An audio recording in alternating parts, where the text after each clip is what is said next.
Hey everybody, Z here from Nerdwest, and this is the Nerdwest Wii U review. We're going to break it down into 4 sections for you. First section going to be interface, second launch software, third control, and then we'll give you a summary and give you an overall score. First, taking a look at the interface, the Wii U works as sort of a large pseudo Nintendo DS. Not a bad thing, it actually works really well in the handheld, so why not bring it over to a console? You have 2 different screens, which is cool, you can switch between. The TV you're looking at here is going to be the Mii universe, essentially Xbox Live. They're trying to go for the social networking.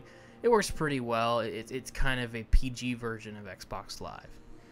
The second screen here is going to be a classic, clean, simple, familiar, very easy to navigate, very familiar Wii U interface. Very, very similar to the Wii. Pretty good. It works. It's effective. No overall huge bells and whistles. We're going to go ahead and give it an 8 out of 10. Second piece we're going to look at here is launch software. Launch software is going to break up into 2 separate pseudo categories. First one's going to be like the basic preloading software, everything that's on there when you buy the system. And then we're going to take a look at a couple of the larger launch titles in Nintendoland and Super Mario Bros. U. Taking a look at the preloads, everything's pretty similar. Netflix, Hulu Plus, Amazon Prime. There is a piece on there called TVU, which looks really, really cool. Unfortunately, it is not available at the time of this review, so we hope they do well with that.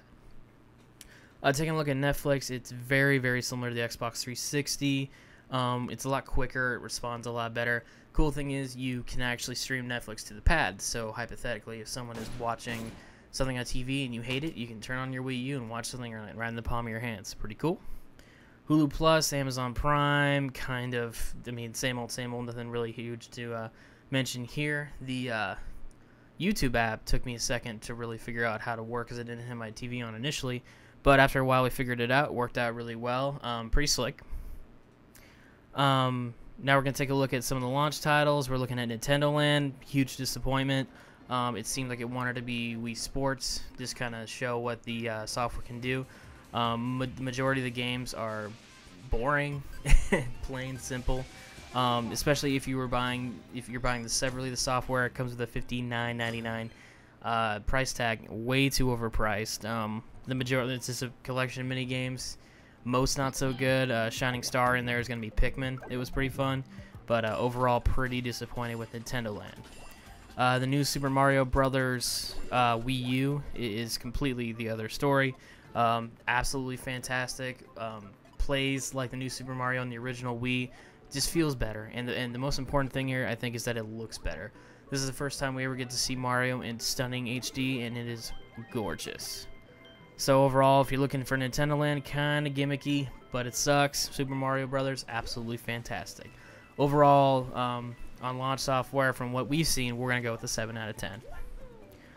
Controls seem kind of gimmicky at first, but not as much as the original Wii. The original Wii, you wanted to play it just because you wanted to play it. Whether you liked it or not, everyone wanted to try it, and I think that was one of the huge selling points. The Wii U is not selling like the Wii did. They're selling, but not nearly that. There's not that $700 Wii U on the internet. That just doesn't exist. Again, like I mentioned about the large DS, you're using that pad. It's kind of hard to show here via video, but the pad's pretty cool. The accelerometer works pretty well, but it's still very, very basic. Major concerns I have about the controls here are the control battery. It takes a lithium-ion battery. No one really knows how or what the price tag is going to be to replace that bad boy, how long they last, etc. Same thing kind of goes with the replacement pad. Big concern with those two is going to be the price. How much? The pad's a cool idea, but how much is it going to cost to buy a second pad? If it's going to cost $150, are people going to want to buy a $150, controller? Why? That's pretty steep. Maybe if they integrated like DS control for a second controller, that'd be kind of cool. It all really depends on what Nintendo does.